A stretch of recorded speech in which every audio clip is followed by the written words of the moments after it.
इस वीडियो में हम बात करेंगे डिजिटल नंबर सिस्टम के बारे में। तो आपको पता है जैसे सीयूटी कंप्यूटर साइंस में यूजी के कोर्सेज के लिए है ना, तो इसी तरह से सीयूईटी पीजी कोर्सेज के लिए भी है। तो सीयूईटी पीजी कंप्यूटर साइंस का भी है। तो जो पीजी का है आपके पास सीयूईटी कंप्यूटर साइंस, उसके सिलेबस के अंदर आपके पास है मैथमेटिक्स प्लस कंप्यूटर अवेयरनेस। तो यहां पर हम डिस्कस करेंगे कंप्यूटर अवेयरनेस के पोर्शन को, उसमें हम डिस्कस करेंगे डिजिटल नंबर सिस्टम के बारे में। ठीक है, तो यहां पर एक और एग्जाम होता है निमसेट का। निमसेट का एग्जाम जो है वो होता है एमसीए। निमसेट के एग्जाम के थ्रू आप किसी भी एनआईटी में एमसीए कर सकते हो। ठीक है, तो जो निमसेट एमसीए का सिलेबस है और सीयूईटी पीजी कंप्यूटर साइंस का जो आपके पास सिलेबस है वो दोनों कॉमन सिलेबस है। ठीक है, तो हम दोनों के लिए सिलेबस ये कवर करेंगे। तो जो आपके पास बेसिक्स है ना कि एक नंबर सिस्टम से हम दूसरे नंबर सिस्टम में कैसे कन्वर्ट करते हैं, वो बेसिक वीडियो आपके पास अपलोड कर दी गई हैं। तो प्लेलिस्ट में जाके आप चेक कर सकते हैं कि कैसे एक सिस्टम से दूसरे सिस्टम में हम कन्वर्ट करते हैं। तो यहां पर कुछ क्वेश्चन लिखे हुए हैं। तो इस तरह के क्वेश्चन पूरे 90 to 80% चांस है इस तरह का क्वेश्चन आपके एग्जाम में मिलेगा सीयूईटी पीजी कंप्यूटर साइंस में। ठीक है, तो सबसे पहला क्वेश्चन आपके पास लिखा है 11 बेस 2, 22 बेस 3, 33 बेस 4, 44 बेस 5 और इक्वल्स टू ABC 6। यहां पर लिखा है फाइंड ABC। ये जो ABC है ना, इसकी वैल्यू आपको फाइंड आउट करनी है। ठीक है, तो यहां पर ये जो सिस्टम है ये सारे अलग अलग बेस के सिस्टम हैं। ठीक है, तो इस तरह से अगर आपके पास क्वेश्चन आता है कि अलग अलग बेस के सिस्टम है और आपको किसी वेरिएबल की वैल्यू फाइंड आउट करनी है, तो इसका जो तरीका है ये है आपके पास अनदर नंबर सिस्टम से आप कन्वर्ट करेंगे डेसिमल नंबर सिस्टम में। ठीक है, डेसिमल नंबर सिस्टम में आप कन्वर्ट करेंगे। ठीक है, अगर आपके पास सारे के सारे जो नंबर है अलग अलग बेसिस में हैं, तो उस सारे बेसिस को आप कन्वर्ट कर दोगे डेसिमल नंबर सिस्टम में। ठीक है, कि एक अनदर नंबर सिस्टम को डेसिमल में कैसे कन्वर्ट करते हैं, जैसे बाइनरी, हेक्सा, ऑक्टल, ये ऑलरेडी वीडियो में समझाया गया है। तो उसी प्रोसीजर को हम फॉलो करेंगे। ठीक है बात। तो यहां पर पहला नंबर है आपके पास 112। ठीक है, तो ये आपके पास होती है LSB, लीस्ट सिग्निफिकेंट बिट, और ये हाईएस्ट सिग्निफिकेंट बिट। ठीक है, तो आपको कन्वर्ट करने के लिए क्या करना है, तो पहले आप लिखोगे LSB 1 इंटू बेस की power 0 plus next digit 1 into base की पावर 1। ठीक है, ये कितना आ गया 1 इंटू 2 प्लस ये हो गया 1 इक्वल्स टू 3। ठीक है, तो इसकी वैल्यू आ गई आपके पास 3। अब ये कन्वर्ट हो गया डेसिमल में। ठीक है, अब आप सेकंड नंबर लेंगे 2 बेस 3, इसको करेंगे पहला डिजिट 2 इंटू 3 की power 0 plus second digit 2 into 3 की पावर 1। ठीक है, ये आ जाए आपके पास 6 प्लस 2 इक्वल्स टू 8। अब ये कन्वर्ट हो गया, ये भी डेसिमल में कन्वर्ट हो गया। ठीक है, उसके बाद लेंगे हम 3 बेस 4। ठीक है, इसका पहला डिजिट 3 इंटू बेस की पावर 0 प्लस नेक्स्ट 3 इंटू 4 की पावर 1। ठीक है, यह आ जाएगा 12 प्लस 3 इक्वल्स टू 15। ये भी आपके पास डेसिमल में कन्वर्ट हो गया। ठीक है, फिर आपके पास है 4 बेस 5। ठीक है, अब लिखेंगे पहला डिजिट 4 इंटू 5 की पावर 0 प्लस नेक्स्ट 4 इंटू 5 की पावर 1। ठीक है, यह आ गया 20 प्लस 4 इक्वल्स टू 24। ये भी आपके पास कन्वर्ट हो गया डेसिमल में। ठीक है, अब आप देखें कि ये यहां पर अलग अलग बेस के अंदर थे सारे के सारे नंबर, तो आप ऐड नहीं कर सकते थे। ऐड कब आप कर सकते हो, जब सारे के सारे नंबर एक ही बेस के साथ हों। ठीक है, ये अलग अलग बेस के साथ थे ना नंबर, तो इसलिए आप यहां से इनको डायरेक्ट ऐड नहीं कर सकते थे। अब हमने क्या किया है, इन सारे नंबर्स को कन्वर्ट कर दिया आपने डेसिमल के अंदर। ठीक है, डेसिमल के अंदर कन्वर्ट कर दिया, तो अब आप इनको ऐड कर सकते हो। तो ये क्या बन जाएगा 3 प्लस 8, इसको इस तरह से लिख लेते हैं 3, 8, उसके बाद 15, फिर 24। ठीक है बात। तो यहां पर ये आ गया 9 और 8 कितना आ गया आपके पास, ये 17 और 3 कितना बन जाएगा, ये 0। ठीक है, और फिर ये 2 कितना आ गया 50। एक बार रीचेक कर लेते हैं हम, कहीं हमने मिस्टेक तो नहीं की। ठीक है, 1 इंटू 2 आ गया प्लस 1, ये आ गया 3। ठीक है, फिर 2 इंटू 3 की पावर 0, ये 6 प्लस 2। ठीक है, फिर ये 3 4 12 प्लस 3, 4 इंटू 5 20 प्लस 4। ठीक है, 24, ये आ गया आपके पास 50। तो यहां पर ये जो सम था ये आ गया आपके पास 50 बेस 10। अब आप क्या करेंगे, इस नंबर को भी कन्वर्ट करेंगे डेसिमल में। ठीक है, तो A B C इसको आप कन्वर्ट करेंगे जब, तो ये क्या बनेगा आपके पास, ये आपके पास बनेगा, यहां से आ जाएगा आपके पास ये कन्वर्ट करने के बाद C, या फिर इसको डेसिमल में कन्वर्ट करने की जरूरत नहीं है। ठीक है, अब आप क्या करें, क्योंकि ये बेस 6 में है ना, ये बेस 6 में है। ठीक है, इसको आपको डेसिमल में कन्वर्ट करने की जरूरत नहीं है। अब आप क्या करें, ये जो डेसिमल आपके पास आया है आप इसको बेस 6 में कन्वर्ट कर लें। ठीक है बात, क्योंकि अगर आप इसको डेसिमल में कन्वर्ट करेंगे तो वहां से आंसर फाइंड आउट करना मुश्किल हो जाएगा। अब हम क्या करेंगे, इसको हमने डेसिमल में कन्वर्ट कर लिया। ठीक है, अब इस डेसिमल को आप बेस 6 में कन्वर्ट कर लेंगे। ठीक है, बेस 6 में कैसे कन्वर्ट होगा, ये डिवीजन मेथड से।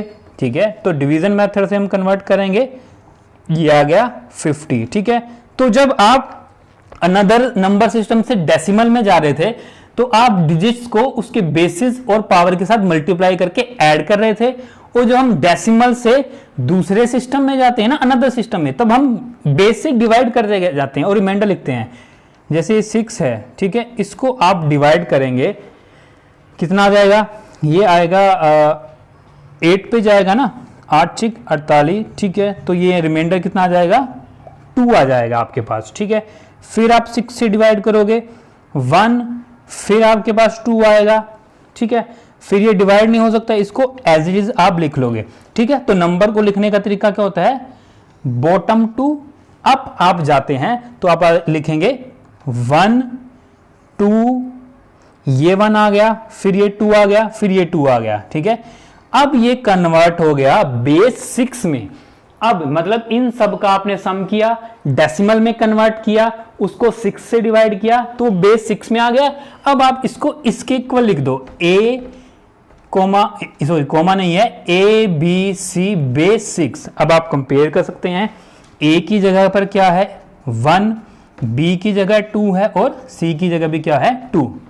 तो इस तरह से आपने क्या किया, इस नंबर को कन्वर्ट किया, पहले एक ही बेस के अंदर मतलब डेसिमल में, फिर डेसिमल से आप इस सिस्टम में चले गए। ठीक है, तो आपको अगर इस तरह से क्वेश्चन आ जाए तो आपको यही प्रोसीजर फॉलो करना है कि ये जितने भी नंबर होंगे ना गिवन, उसको डेसिमल में कन्वर्ट कर लो। ठीक है, फिर डेसिमल से जिसमें पूछा गया है उसमें कन्वर्ट कर दो, और फिर वहां से कंपेयर कर लो, और इस तरह से आपके पास आंसर आ गया। ठीक है, ए की वैल्यू 1, बी की वैल्यू 2 और सी की वैल्यू 3। आपके पास मान लो आप इस तरह से नंबर लिखते हैं, मान लो आपने लिखा 1, मान लो जैसे हम बात करते हैं बेस 10 की, मतलब डेसिमल नंबर सिस्टम की बात करते हैं ना, डेसिमल नंबर सिस्टम में कितने डिजिट होते हैं, 0 1 2 3 4 5 6 7 8 9। ठीक है बात। तो अब आप देखें, या फिर अगर हम बेस 2 की बात करें, इसमें डिजिट होते हैं 0 और 1। अगर मान लो मैं बेस 7 की बात करता हूं तो इसमें डिजिट आ जाएंगे 0 1 2 3 4 5 6। डेसिमल बेस 10 का मतलब इसमें टोटल 10 डिजिट होंगे, और हमेशा जो फर्स्ट डिजिट होगा वो 0 होगा। ठीक है, कोई भी आप नंबर सिस्टम लेंगे या कोई भी बेस लेंगे, फर्स्ट डिजिट क्या होगा 0, और जो लास्ट डिजिट होगा ना, मतलब जो लार्जेस्ट डिजिट बनेगा वो बेस वैल्यू से एक कम होगा। ठीक है, क्या कहा मैंने, जो लास्ट है ना वो बेस वैल्यू से एक कम होगा। जैसे बेस 10 या डेसिमल में लास्ट डिजिट क्या आ गया 9। अगर बेस 2 की बात करूं, मतलब बाइनरी है, लास्ट दो ही डिजिट आएंगे 0 और 1, लास्ट डिजिट क्या है 2 से एक कम। ठीक है, अगर 7 की बात करी थी, इसमें टोटल 7 डिजिट हैं। ठीक है, और लास्ट क्या है 7 से एक कम। तो इस तरह से अगर आप कोई भी नंबर लिखोगे, मान लो आप डेसिमल का नंबर लिखते हैं ये, ठीक है, तो क्या होगा, इसके अंदर यहां पर जो भी नंबर होगा वो बेस से हमेशा छोटा होगा। क्या कहा है, अंदर जो भी नंबर होगा वो बेस से क्या होगा, छोटा होगा। ठीक, अब आप ये 5th क्वेश्चन देखें। 5th क्वेश्चन 2018 और 2016 सेम क्वेश्चन, पहले ये 2016 में आया क्वेश्चन, फिर रिपीट हुआ 2018 निमसेट के एग्जाम में। ठीक है, तो यहां पर भी लिखा है कि for 3x equals to y 3 8। ठीक है, अब इसमें क्वेश्चन में लिखा हुआ था कि इसके कितने पॉसिबल सॉल्यूशन है। यहां पर तो लिखा था कि फाइंड कि x और y की कितनी पॉसिबल वैल्यू हो सकती है, लेकिन यहां पर लिखा है कि इसके कितने पॉसिबल सॉल्यूशन हो सकते हैं। तरीका वही है, कंडीशन अब आपके पास क्या आ जाएगी, यहां पर अब देखो ये x है, ठीक है, इसकी वैल्यू हमें नहीं पता, ये y है, इसकी वैल्यू हमें नहीं पता, तो कंडीशन क्या बनेगी, यहां पर x ग्रेटर देन 4 होगा, x ग्रेटर देन 3 होगा, और यहां पर क्या होगा कि जो y है वो लेस देन 8 होगा, और 3 भी लेस 3 तो लेस देन 8 है ही। ठीक है, अब यहां पर ये 3 कंडीशन बन गई हमारे पास। ठीक है, कि क्योंकि x की वैल्यू नहीं पता, लेकिन ये बेस है, तो बेस अंदर वाले नंबर से ये 4 है। ठीक है बात, ये क्या है 4, x ग्रेटर देन 4 होगा, 3 से भी ग्रेटर देन होगा, और यहां पर 8 क्या है, बेस है, तो 8 जो है वो y से बड़ा होगा, मींस y लेस देन 8 होगा। ठीक है, फिर वही प्रोसीजर है कि इनको हम किस में कन्वर्ट कर लेंगे, डेसिमल में कन्वर्ट कर लेंगे। ठीक है बात, तो जब आप इसको डेसिमल में कन्वर्ट करेंगे तो 3 इंटू एक्स की पावर 0 प्लस 4 इंटू एक्स की पावर 1 कितना बन गया, 4x प्लस 3, ये बेस 10 में आ गया। फिर आपके पास है y3 8, ठीक है, 3 इंटू 8 की पावर 0 प्लस, अब यहाँ पर लिखा है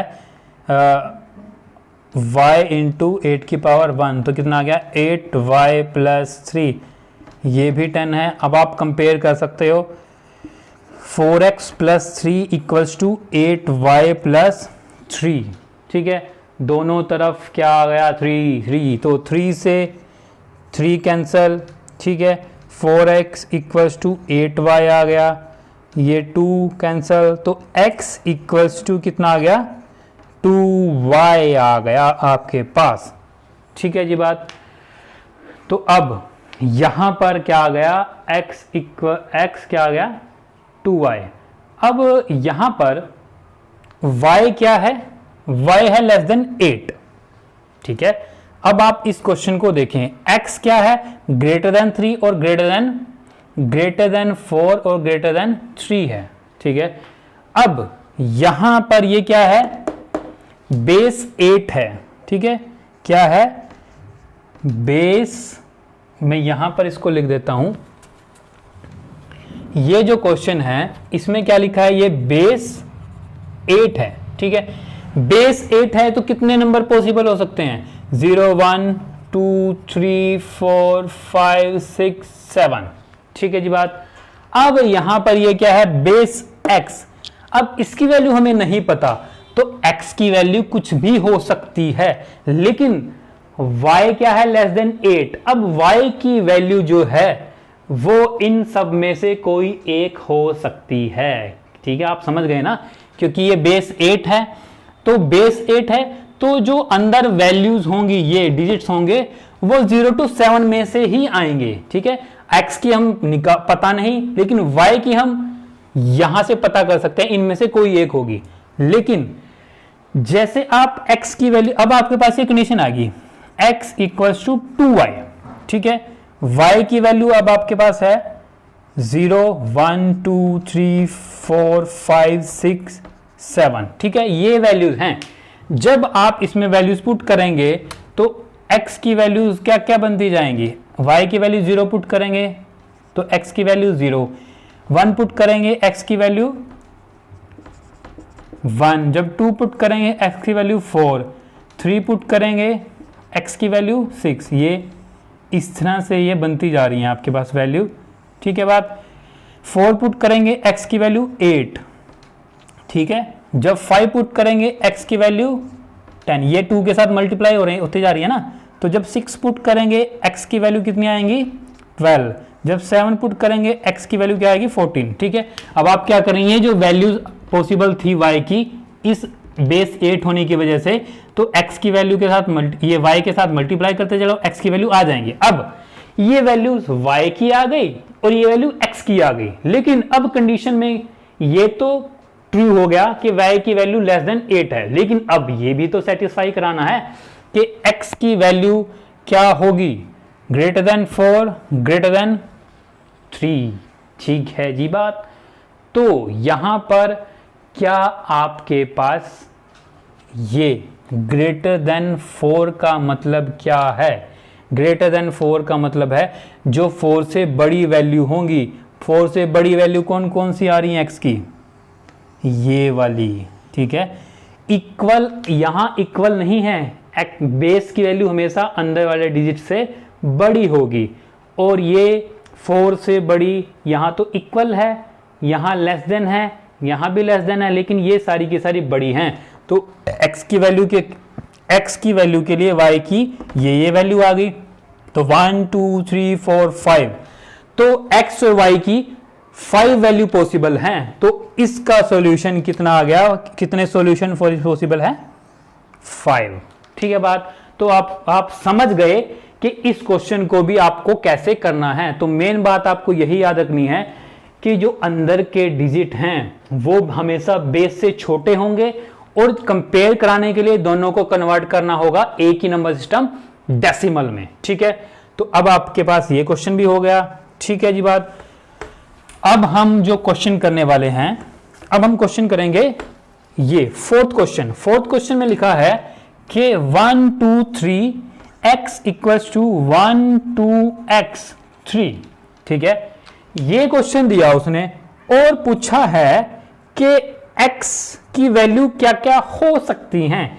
यहां पर x की वैल्यू फाइंड आउट करनी है, और x की वैल्यू क्या हो सकती है, क्या x की वैल्यू 3 हो सकती है, क्या x की वैल्यू -3 4 हो सकती है, क्या x की वैल्यू 3 -4 हो सकती है, ठीक है। अब सबसे पहली कंडीशन, सबसे पहला प्रोसेस क्या है कि ये जो बेस है, बेस हमेशा अंदर वाली वैल्यू से बड़ा होगा, तो या इसके हिसाब से x की वैल्यू ग्रेटर देन 3 होनी चाहिए, और इसके हिसाब से x की वैल्यू लेस देन 3 होनी चाहिए, क्योंकि यहां पर x बेस है और ये अंदर डिजिट है, तो बेस हमेशा अंदर वाले डिजिट से बड़ा होगा। अब यहां पर 3 बेस है और x डिजिट है, तो ये डिजिट इस बेस से छोटा होगा और यहां पर ये बेस इस डिजिट से बड़ा होगा। एक जगह तो कंडीशन कह रही है कि x ग्रेटर देन 3 होना चाहिए, और एक जगह कंडीशन कहती है x लेस देन 3 होना चाहिए, ठीक है। तो ये तो पॉसिबल ही नहीं है, ठीक है। तो इसका आंसर क्या जाएगा, नन, के यहां पर ये कोई भी वैल्यू पॉसिबल नहीं है। लेकिन आप ऐसे अगर इसको डायरेक्ट सोल्व करना शुरू करते तो इसमें से कोई वैल्यू आपके पास बनती, ठीक है। तो आप इसको सोल्व करके देखना, ठीक है। इन दोनों नंबर सिस्टम को डेसिमल में कन्वर्ट करना, यहां से आपके पास कोई वैल्यू बन के आएगी, लेकिन हमें ये कंडीशंस याद रखनी है। इस कंडीशन की वजह से इसका सॉल्यूशन ही पॉसिबल नहीं है, ठीक है जी बात। तो अब ये थर्ड क्वेश्चन बचता है, इसको सोल्व कर लेते हैं। यहां पर फिर वही कंडीशन, यहां पर तो 9 से छोटी है, यहां पर कंडीशन कहता है कि y ग्रेटर देन x होगा और y ग्रेटर देन 3 होगा, ठीक है। तो 4 2 9 को कन्वर्ट करेंगे डेसिमल में, 2 इंटू 9 की पावर 0 प्लस 4 इंटू 9 की पावर 1, कितना आ गया 36 प्लस 2 इक्वल्स टू 38, ये बेस 10 में कन्वर्ट हो गया। इसको करो x3y, ठीक है, 3 इंटू वाई की power 0 plus x into Y की पावर 1, ठीक है। तो क्या आ गया x y प्लस 3, ये भी बेस 10 में है, दोनों को कंपेयर कर दो। 38 equals to X Y plus 3, तो एक्स वाई की वैल्यू क्या आ गई 38 माइनस 3 इक्वल्स टू ये कितना आ गया 35, ठीक है। अब x इंटू वाई कितना है 35, तो ये आपके पास पॉसिबल है। इसकी वैल्यू 5 है, इसकी वैल्यू 7 है 35, इसकी वैल्यू 7 है, इसकी वैल्यू 5 है 35, ये दो वैल्यू आपके पास बनेगी, ठीक है। अब कंडीशन कहती है कि y की वैल्यू ग्रेटर देन 3 होना चाहिए, दोनों में ग्रेटर देन 3 है। दूसरी कंडीशन क्या कहती है आपके पास, क्या ये 35 और x और y की वैल्यू से पॉसिबल है, ठीक है। ये दो ही जगह पॉसिबल है आपके पास, ठीक है बात, उसके अलावा तो पॉसिबल है ही नहीं, ठीक है। तो y की दोनों जगह ग्रेटर देन है। अब y जो है वो ग्रेटर देन x भी होना चाहिए, तो यहाँ पर y ग्रेटर देन x है लेकिन यहाँ पर ग्रेटर देन x नहीं है, तो ये नहीं पॉसिबल हो सकता। तो x की वैल्यू आ गई 5 और y की वैल्यू आ गई 7, तो ये आपके पास इस तरह से वैल्यू आ गई, ठीक है जी बात। तो इस तरह से अगर क्वेश्चन आएंगे तो आपको इस तरह से एक ही बेस के अंदर कन्वर्ट कर लें, फिर कंपेयर करा लें, ठीक है। और जो फर्स्ट क्वेश्चन था वो थोड़ा अलग था, उसमें लेफ्ट साइड को हमने कन्वर्ट किया था डेसिमल में, फिर एबीसी था, क्योंकि यहां पर इन क्वेश्चनों में आप देखें कि एक वैल्यू तो गिवन थी, ठीक है, एक डिजिट की वैल्यू गिवन थी, इसीलिए दोनों को हम डेसिमल में कन्वर्ट कर पा रहे थे और कंपेयर करा के कुछ कैंसिल कर पा रहे थे। लेकिन उस क्वेश्चन में क्या था कि एबीसी फर्स्ट क्वेश्चन में तीनों की वैल्यू ही गिवन नहीं थी, तो इसीलिए हमने क्या किया, उसको डेसिमल में कन्वर्ट किया एक साइड को, फिर उसको बेस 6 में कन्वर्ट किया, फिर कंपेयर करा लिया, ठीक है जी बात। तो इस तरह से आप इन क्वेश्चंस को कर सकते हैं। तो अगर आपको ये समझ में आया, पसंद आए तो प्लीज चैनल को सब्सक्राइब करें, वीडियो को लाइक करें, बेल आइकन को दबाएं। धन्यवाद।